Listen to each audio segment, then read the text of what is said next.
Bien, antes de pasar al sermón expositivo, vamos a explicar un poco, ya que veo algunas preguntas acerca de los demás. Hemos visto ya el doctrinal, ¿cierto? El sermón temático doctrinal. Luego teníamos el histórico. Y luego teníamos el personaje, ¿cierto? Y luego teníamos el cotidiano anecdótico, ¿cierto?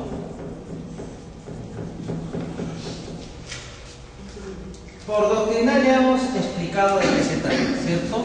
Por histórico creo que también se entiende, ¿no? Una exposición en base a un periodo histórico en especial y específico, ¿no? Hablando, por ejemplo, hablemos del periodo de los jueces. ¿Qué enseñanza nos da el periodo de los jueces? ¿No? Y vamos haciendo igualmente como hemos hecho nuestro sermón temático, igualmente, ¿no? Ponemos, ¿no?, jueces principales, de repente ponemos, más que desarrollar personajes, porque no nos vamos a ir a personajes, desarrollamos los momentos históricos, y los desarrollamos y las enseñanzas que nos traen, y al final siempre nos tiene que llevar, hermanos, ¿a qué? A la parte aplicativa. Todo tiene que llevar a una parte aplicativa. Cualquier enseñanza no tiene que ser infértil. Tiene que tener una aplicación, un modo de cómo la iglesia puede mejorar, puede hacerse mejor, ¿no? Esa es la idea de la enseñanza y no se tiene que perder. Por eso les dije en algún momento, la idea de la enseñanza no es que nos escuchen qué bonito hablamos.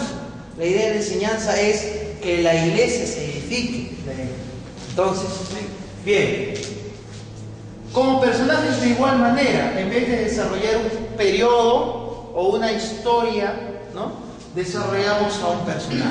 Podemos escoger un personaje de los muchos que hay en la Biblia, sea del Antiguo Testamento, del Nuevo, ¿no?, de los muchos personajes. Es más, hasta incluso podemos escoger personajes que no están en la Biblia. ¿Se puede enseñar sobre eso? Claro.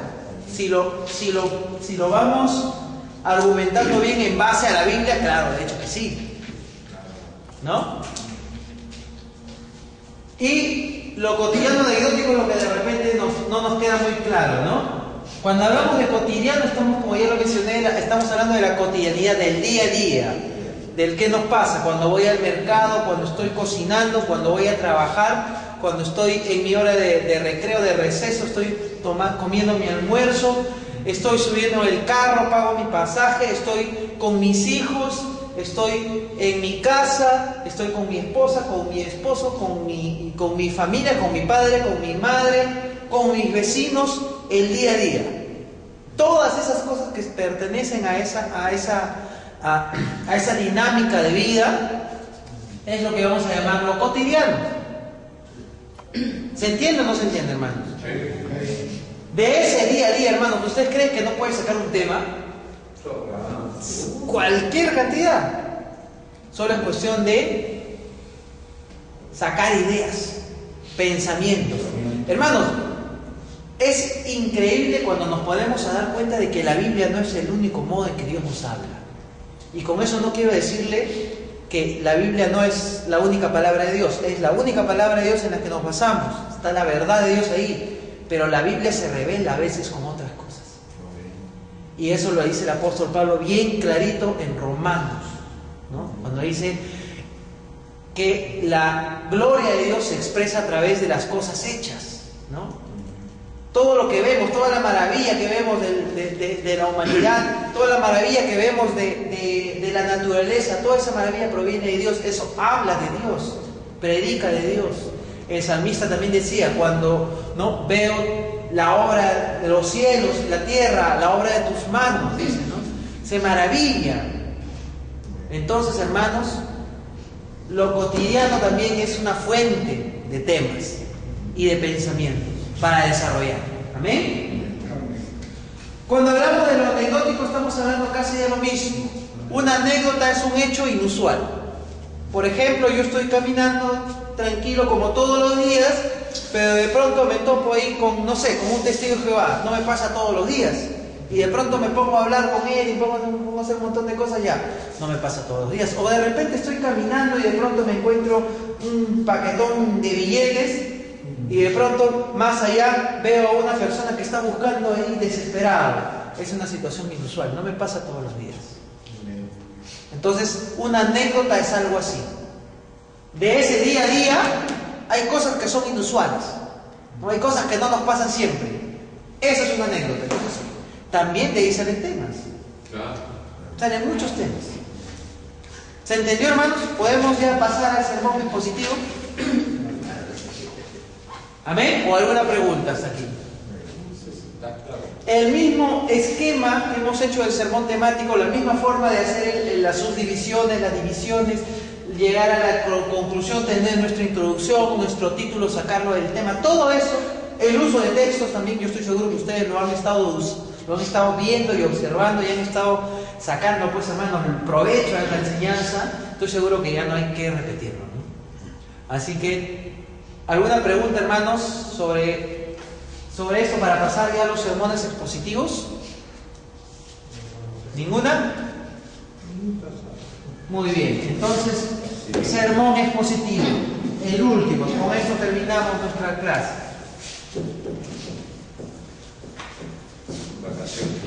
Expositivo. Todavía nos falta un curso, hermano. Después ya fin de semestre. Recoge su boleta de notas y ahí ya va a tener su... Ahí va a sacar temas también, hermano, para enseñanza. Algo inusual, algo anecdótico va a ser su boleta de notas. Bien. Lo que normalmente se conoce como homilía, ¿se acuerdan ustedes? Homilía. ¿Se acuerdan? Cuando hablamos al principio. ¿No? Normalmente se conocen como homilía porque son unas enseñanzas y comentarios largos, ¿no? Expositivos, que tienen incluso partes, ¿no? Es decir, por ejemplo, yo cojo todo el libro de Isaías, ¿no? Y la primera parte de mi enseñanza es los 3 primeros capítulos de Isaías, ¿no? Y la siguiente enseñanza que doy el siguiente domingo o la siguiente oportunidad la continúo de Isaías 3 hasta el 6. Y así sucesivamente hago una serie de enseñanzas, ¿no? Y de esas enseñanzas yo me baso en el texto, sí, pero ese texto me es solamente una excusa para empezar a difundir un montón de pensamientos. No sé si me entienden esa parte, ¿no? Por ejemplo, ¿saben? No sé si ustedes, hermano, ya sé que ustedes son cristianos, no son católicos y que tienen puesto bien puesta la camiseta de cristianismo evangélico, sobre todo pentecostal, que algunos son, ¿no? Pero ustedes habrán alguna vez, de repente, así de casualidad, habrán escuchado o habrán visto estos sermones que hacen siempre y que los televisan los católicos, sobre todo en la Semana Santa, ¿no? ¿No? Por ejemplo, él hace su sermón en base, creo que casi siempre lo hace en base a las 7 últimas palabras de Cristo en la cruz, ¿no? Creo, ¿no? Y hace una famosa misa de gallo desde el jueves santo hasta el viernes santo, que es el momento en el que Cristo muere, ¿no? Lo hace siempre, casi siempre en una vigilia. Ya, lo que hace este hombre es una homilía, lo que estamos hablando ahorita. Es decir, en base a unos textos lo único que hace es coger solamente como excusa y empezar a hablar de todo lo que él piensa, todo lo que empieza a enseñar, comentarios, múltiples ideas sueltas, todo, o sea, es decir, hay un orden, pero ese orden solamente lo determina el mismo predicador, ¿no? ¿Se entiende o no se entiende? Eso es principalmente un sermón expositivo. En nuestras iglesias también, yo estoy seguro que al menos mis hermanos de acá del buen pastor se acuerdan las homilías que hacía nuestro pastor Pedro Mesarín. Hacía una serie de enseñanzas en base, ¿no?, a libros, en base a capítulos de la Biblia, en base a temas, ¿no?, y homilías que tenían continuación, ¿no? Entonces, eso es una homilía, ¿sí? Tenemos entonces que pueden estar basados en, vamos a ponerlo, ¿no?, basados o las fuentes, ¿no? En 2 puntos, capítulos de la Biblia.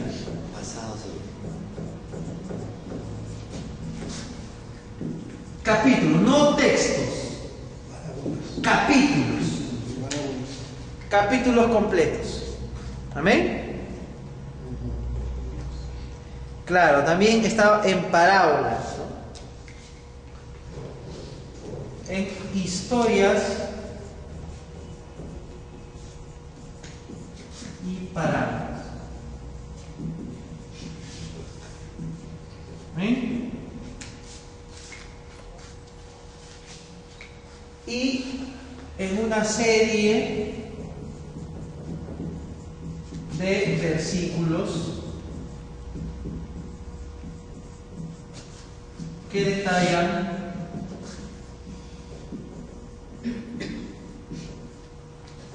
un pensamiento en especial.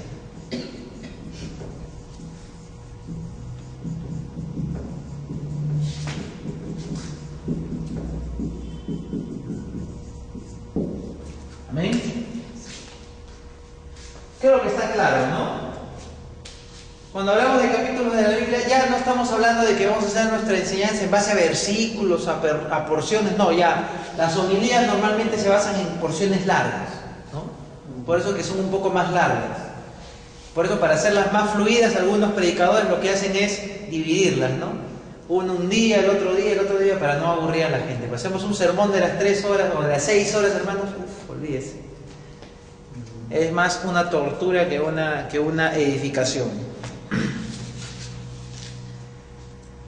Normalmente estos sermones expositivos tienen vamos a ponerlo acá, están a modo de narración.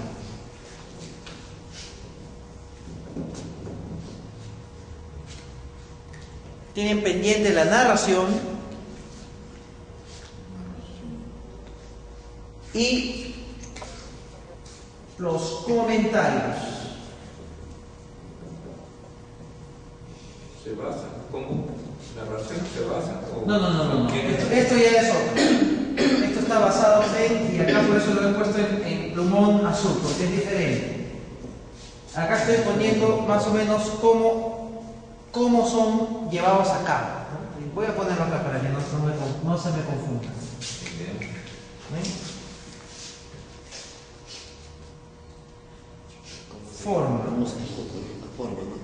Forma, claro, en plano formal.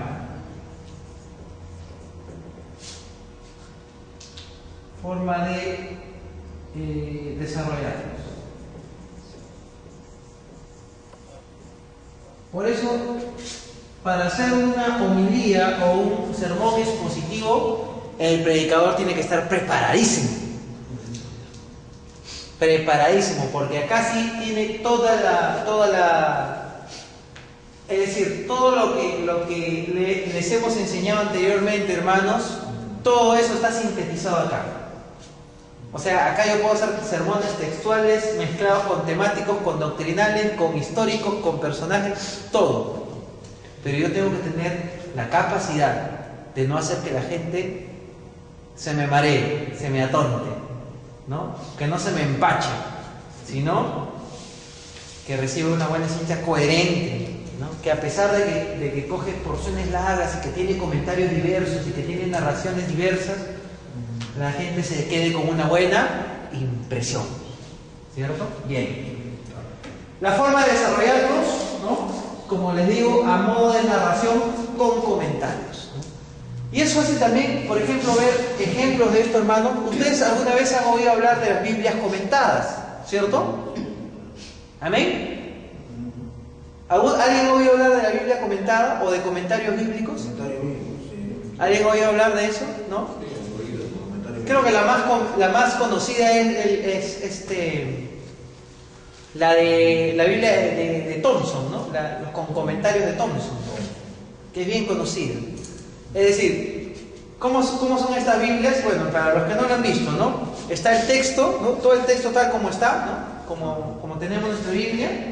y tiene pues, ¿no? sus apuntes, ¿no? Es decir, al costadito le dice, en esta porción el escritor quiere decir esto, y le manda su comentario, lo que piensa el autor acerca de esa porción de la palabra. Y así está toda la Biblia, de Génesis a Apocalipsis, comentada.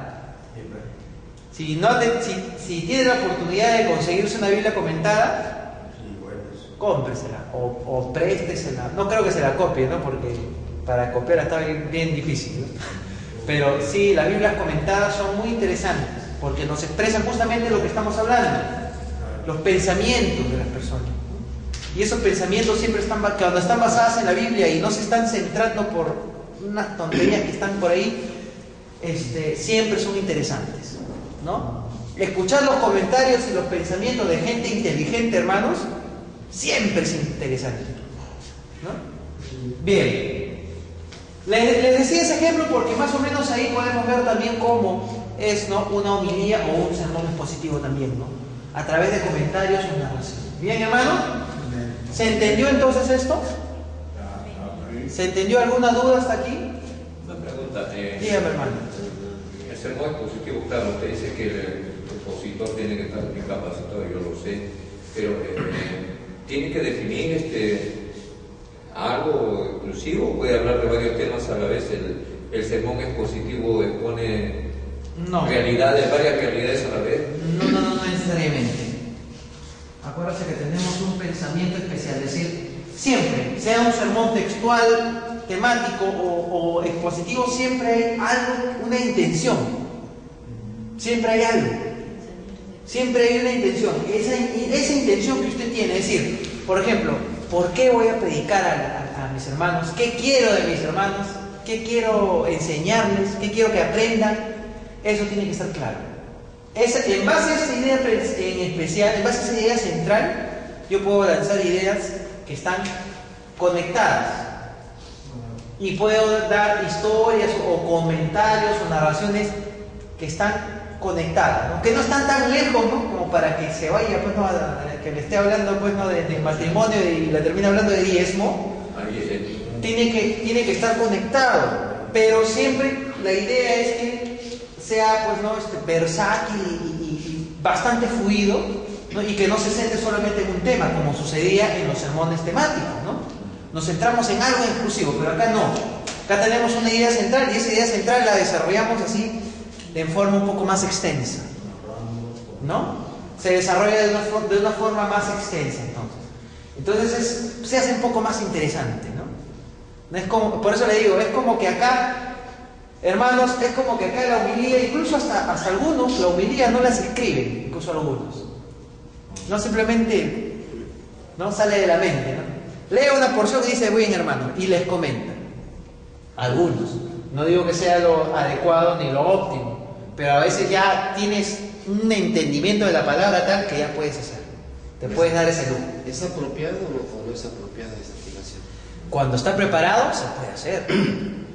Apropiado cuando estás preparado. Cuando la persona ya es consciente. El Espíritu Santo te habla. El Espíritu Santo también te ayuda. Pero lo que sí les digo también, hermanos, es que a veces nos gana el entusiasmo y nos mandamos, y hermanos, de ahí vienen, pues, ¿no? Las piedras, cemento, hormigón y ladrillo. Y ahí sí, pues, hermano. Por eso no podemos mandarnos. Se puede entender, ¿no? Así que si tocamos un texto relacionado, por ejemplo, al amor y después vamos a enfocarlo al tema de maldición, entonces no concuerda. Entonces, a menos que, por ejemplo, lo tome como algo contrastante, ¿no? Es decir, o también, ¿no? Claro, puedo decir dar la amor, compra, bendición, no amor o falta de amor, maldición. No, que ponga el amor de Dios y claro. el texto, pero exponemos a la iglesia todo lo que es contrario. Claro, no es coherente. Por eso le digo, entonces, cuando yo digo, ¿a qué me refiero cuando digo que una persona está preparada? Me refiero a cuando una persona ya tiene cierto nivel de coherencia.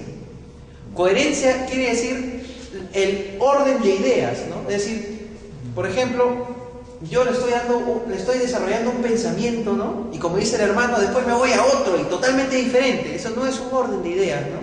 Es como que estoy cocinando y estoy poniendo mi zapallito bien rico, ¿no? Mi zanahoria bien rica, y de pronto le pongo un pasador de zapatilla. No tiene que ver una cosa con la otra. Entonces, eso es lo que más o menos tengo que tomar en cuenta. Por eso le digo que este sermón es un poco más exigente, ¿no? Y algunos predicadores que ya, como le digo, tienen la experiencia, ¿no?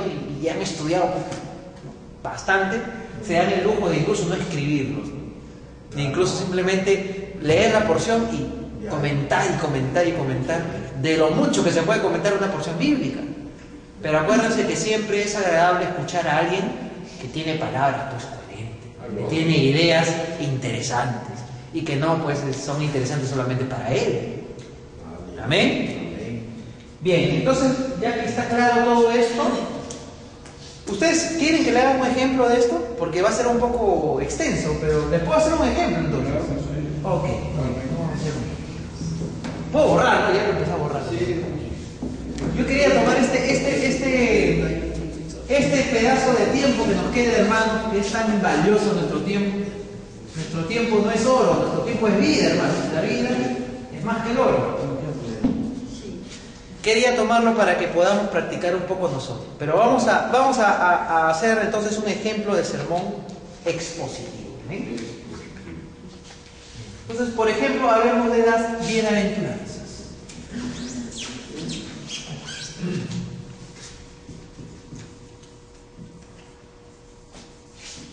Amén. Vamos a hacerlo.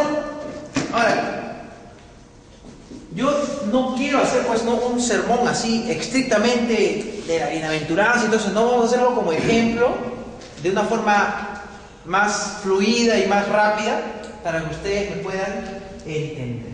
Amén. Entonces, tenemos una primera parte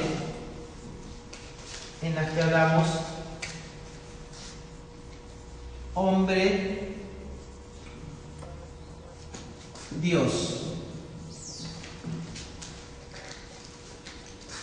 Es decir, la relación del hombre y Dios. ¿Amén? Primero voy a hacer y luego lo voy a explicar. Porque ya saben que esto es más explicación que texto, ¿no? ¿Sí? Por eso les decía que voy a hacerlo así de forma sintética. Relación hombre-tiempo.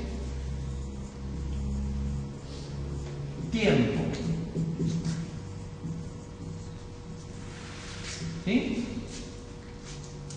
Esto es modo o forma o estilo de vida. Exacto.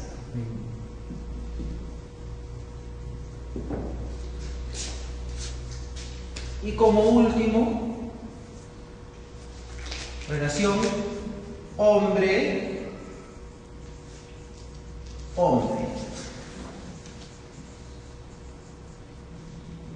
Cuando yo digo relación hombre-hombre, no estoy hablando de una relación entre géneros iguales, ¿no? Sino hombre como género de la humanidad, ¿cierto?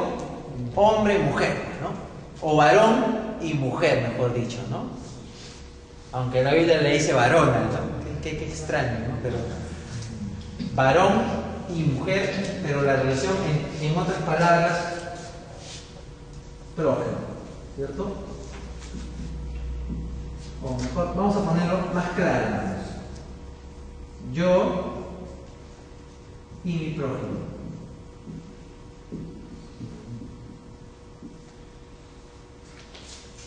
Para ahorrarnos un poco de tiempo, ustedes ya saben de qué se trata el Sermón del Monte, ¿cierto?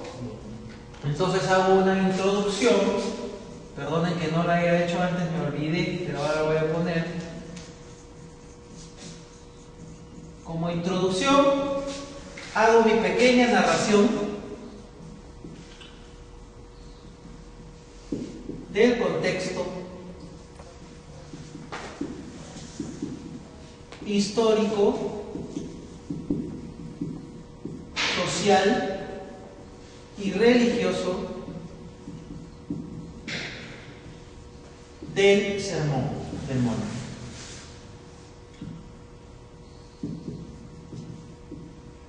Sermón del monte es el sermón de las bienaventuranzas, ¿no?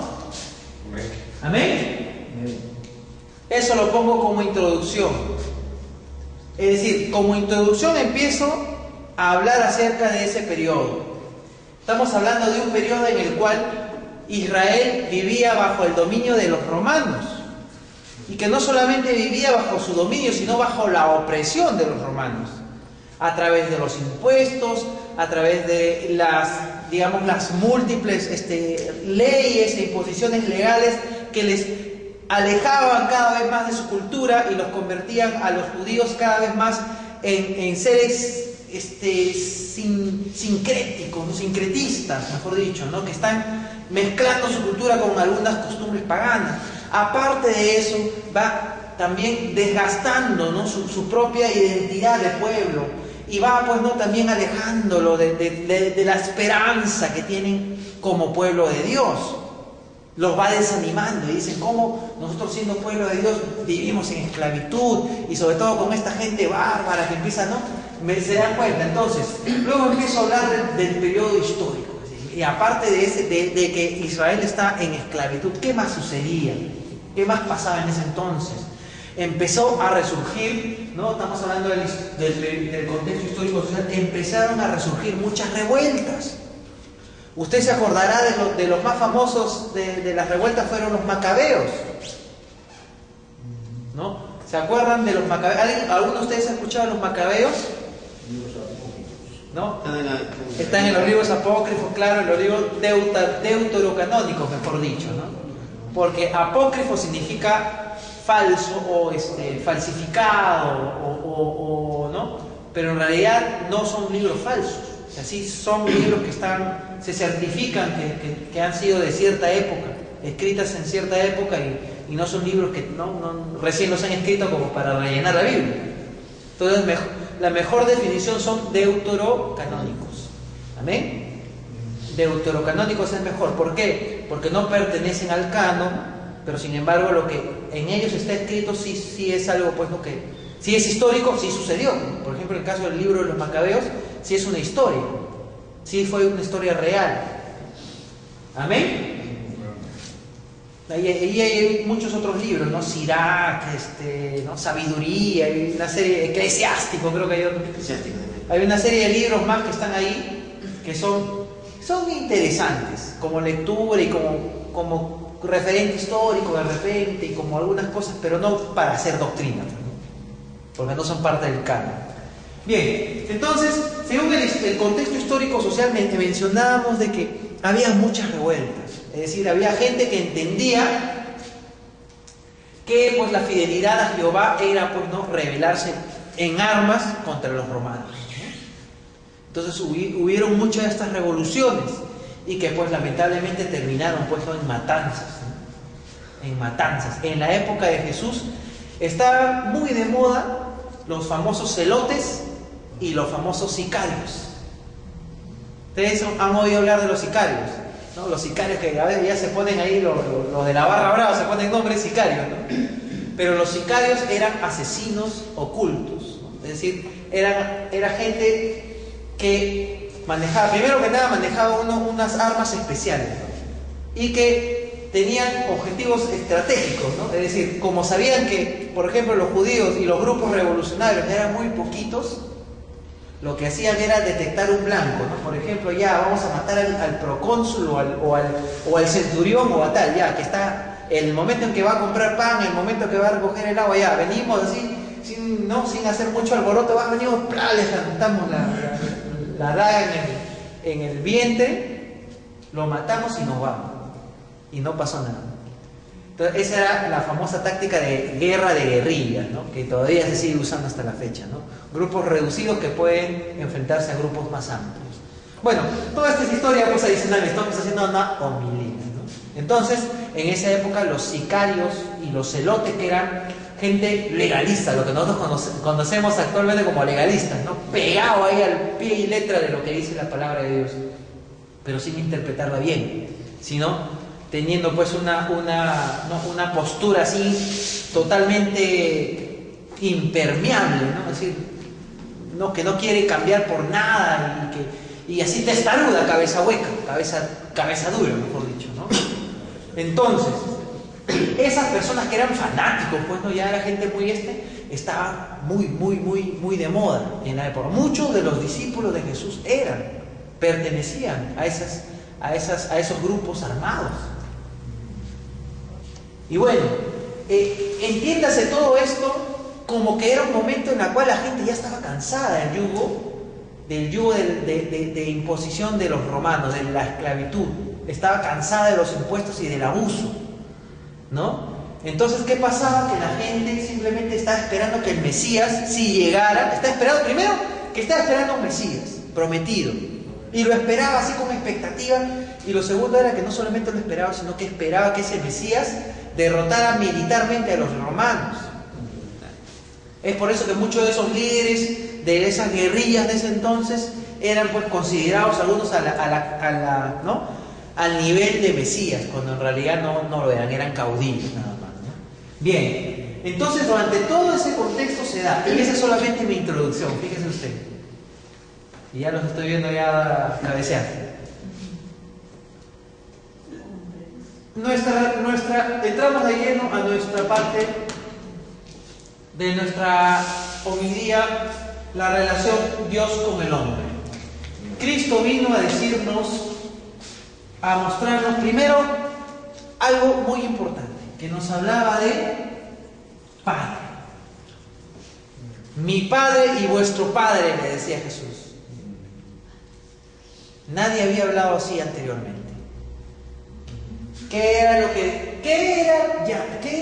significaba llamar Padre a Dios en un contexto así, hermanos? Significaba en que la religión también se había vuelto, pues, no, súper mojigata, conservadora. La religión que se había, en vez de convertirse en un medio entre Dios y el hombre, se había convertido en una serie de rutinas, tradiciones y imposiciones huecas que la gente no entendía, pero las hacía porque pensaba que solo por ellas podía alcanzar el bien. Lo que después el apóstol Pablo mencionaba como obras muertas. ¿Qué significaba o qué significan las obras muertas? Significa que lo que hago, por más que me cueste esfuerzo, no consigue ningún resultado espiritual en mi vida. Yo, incluso siendo cristiano, puedo tener muchas obras muertas. Puedo tener muchas vanas palabrerías. Entonces, lo que Cristo nos vino a mostrar es una nueva relación con Dios, en la que ya nosotros teníamos que verlo como un padre y no como un amo, que era alguien que nos ponía el pie en el cuello, ¿no? Y que nos quería sacar hasta lo último que teníamos, ¿no? Sino como un padre, alguien que nos amaba y que lo único que quería era nuestro bien. Entonces, ese tipo de relación que nos muestra Jesús a través de la bienaventuranza nos va mostrando cada vez más mejor el carácter de Dios. Amén. En una época en la cual tenía que entenderse que el camino de Dios era el camino del amor. Amén. Bien. Vamos a entrar rápidamente para que no se me duerman, hermanos, a la parte de hombre-tiempo. Así como Dios nos quería mostrar a través de Cristo en este sermón acerca de una nueva relación, también nos quería hablar acerca de un nuevo tiempo.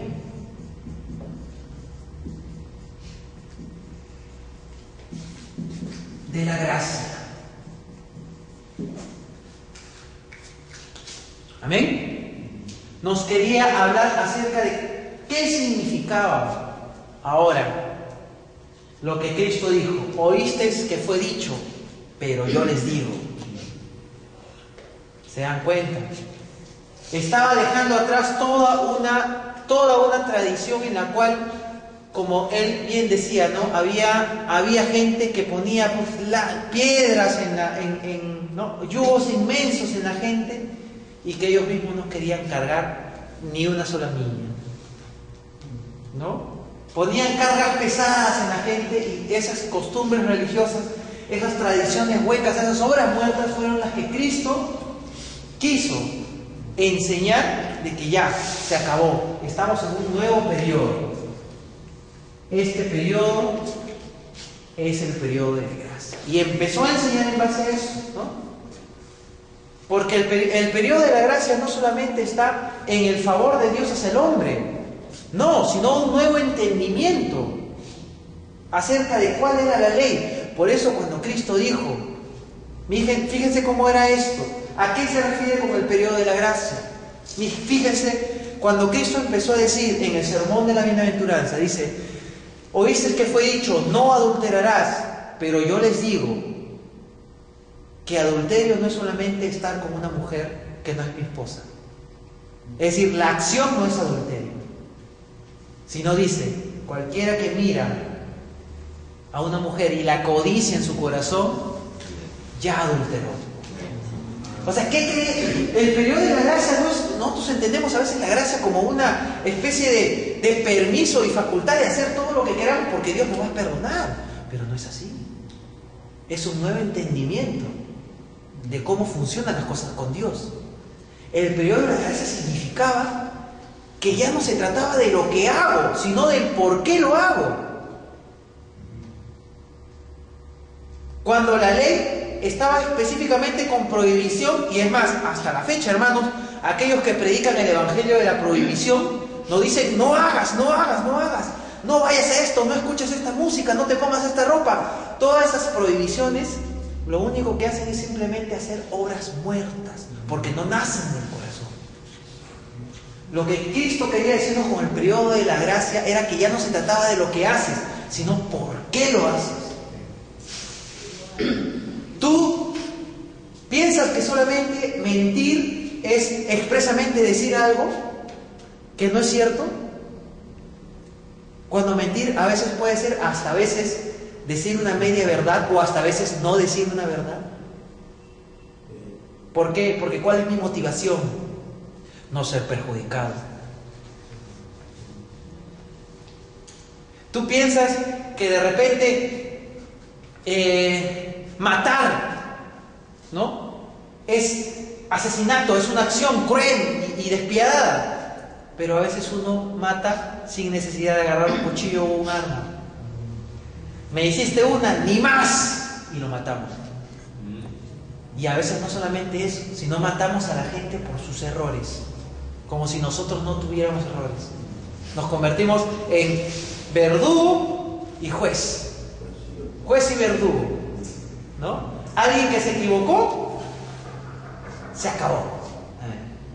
Okay.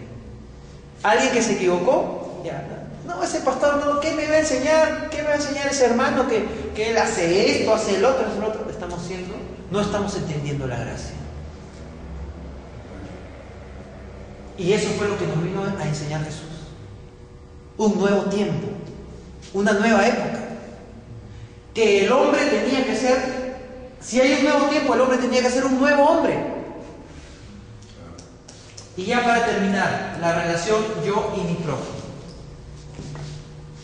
La relación yo y mi prójimo, muy relacionada a mi relación con Dios. Porque mi relación con Dios está basada en algo principal: amor.